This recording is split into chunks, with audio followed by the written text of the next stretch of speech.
शनिवार व्रत कथा।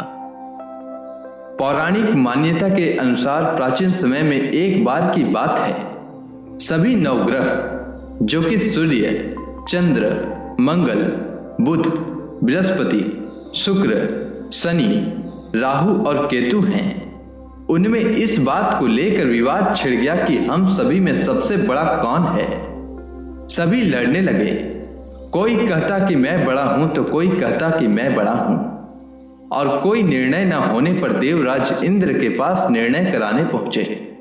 इंद्र इससे घबरा गए और इस निर्णय को देने में अपनी असमर्थता जताई, परंतु उन्होंने कहा कि इस समय पृथ्वी पर राजा विक्रमादित्य हैं, जो कि अति न्यायप्रिय हैं, वही इसका निर्णय कर सकते हैं। सभी ग्रह एक साथ राजा विक्रमादित्य के पास पहुंचे और अपना विवाद बताया, साथ ही निर्णय के लिए कहा। राजा इस समस्या से अति चिंतित हो उठे, क्योंकि वे जानते थे कि जिस किसी को भी छोटा बताया वही कुपित हो उठेगा। तब राजा को एक उपाय सूझा।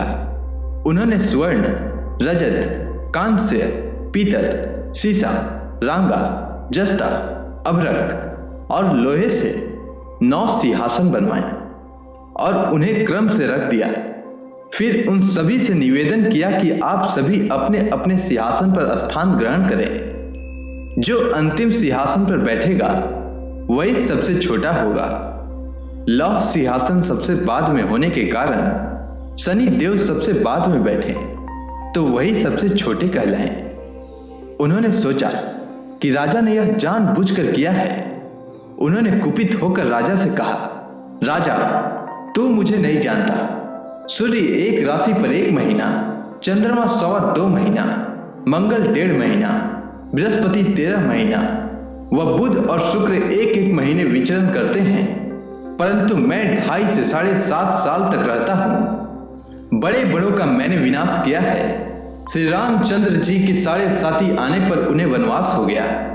रावण की आने पर उसकी लंका को बंदरों की सेना से परास्त होना पड़ा। अब तुम सावधान रहना, क्योंकि अगला विपत्ति तुम पर आने वाला है।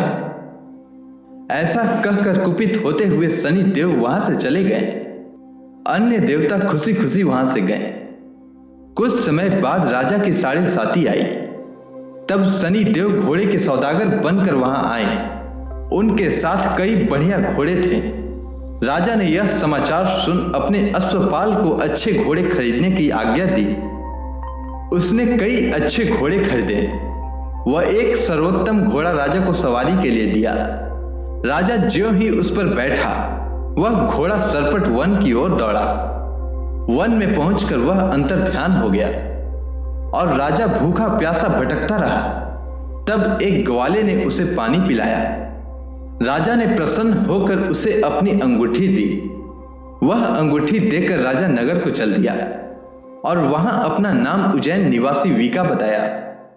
वहां एक सेठ की दुकान पर राजा ने जल इत्यादि पिया और कुछ विश्राम भी किया। भाग्यवश उस समय सेठ की बड़ी बिक्री हुई। सेठ उसे खाना इत्यादि कराने खुश होकर अपने साथ घर ले गया। वहां उसने एक खूंटी पर देखा कि एक हार टंगा है, जिसे खूंटी निगल रही है। थोड़ी ही देर में पूरा हार गायब हो गया। जब सेठ वापस आया तो उसने देखा कि हार गायब है। उसने समझा कि वीका ने उसे चुराया है। उसने वीका को कोतवाल के पास पकड़वा दिया। फिर राजा ने उसे चोर समझकर हाथ पैर कटवा दिए। वह चौरंगिया बन गया और नगर के बाहर फिकवा दिया गया। वहां से एक तेली निकल रहा था, जिसे दया आई और उसने वीका को अपनी गाड़ी में बैठा लिया। वह अपनी जीभ से बैलों को हाँकने लगा। उस समय तक राजा की शनि दशा समाप्त हो गई। वर्षा काल आने पर वह मल्हार गाने लगा। तब वह जिस नगर में था वहां की राजकुमारी मन भावनी को वह मल्हार इतना भाया कि उसने मन ही मन प्रण कर लिया कि उस राग गाने वाले से ही विवाह करेगी। उसने दासी को उस मल्हार गाने वाले को ढूंढने के लिए भेजा। दासी ने बताया कि वह चौरंगिया है, परंतु राजकुमारी नहीं मानी। अगले ही दिन से वह इस बात को लेकर अनशन पर बैठ गई कि विवाह करेगी तो उसी से। उसे बहुत समझाने पर भी जब वह ना मानी तो राजा ने उस वीका को बुलावा भेजा और विवाह की तैयारी करने को कहा। फिर उसका विवाह राजकुमारी से हो गया। तब एक दिन सोते हुए स्वप्न में शनि देव ने राजा से कहा, राजन, देखा तुमने मुझे छोटा बताकर कितना दुख झेला।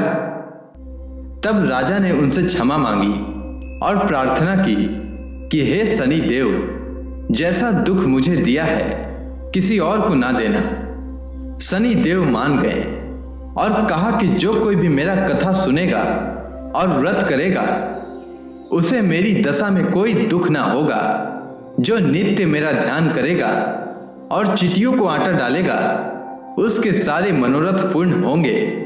साथ ही राजा को हाथ पैर भी वापस दिए।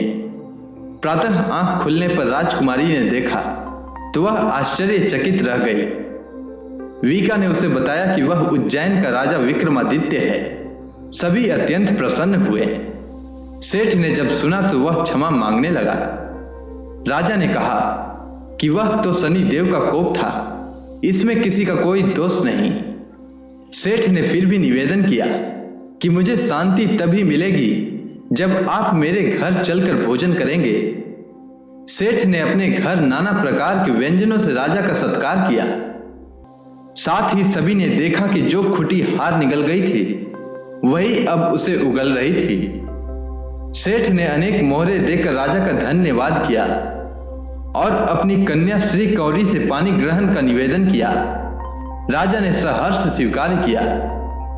कुछ समय पश्चात राजा अपने दोनों रानियों मन भावनी और श्री कौरी सहित उज्जैन नगरी को चल दिए। वहां पूर्ववासियों ने सीमा पर ही उनका स्वागत किया। सारे नगर में दीप जलाए गए और खुशियां मनाई गई। राजा ने घोषणा की कि मैंने शनि देव को सबसे छोटा बताया था, जबकि असल में वही सर्वोपरि हैं। तब से सारे राज्य में शनि देव की पूजा और कथा नियमित होने लगी। सारी प्रजा ने बहुत समय खुशी और आनंद के साथ बिताया। जो कोई शनि देव की इस कथा को सुनता या पढ़ता है उसके सारे दुख दूर हो जाते हैं। तो बोलिए शनि देव महाराज की जय।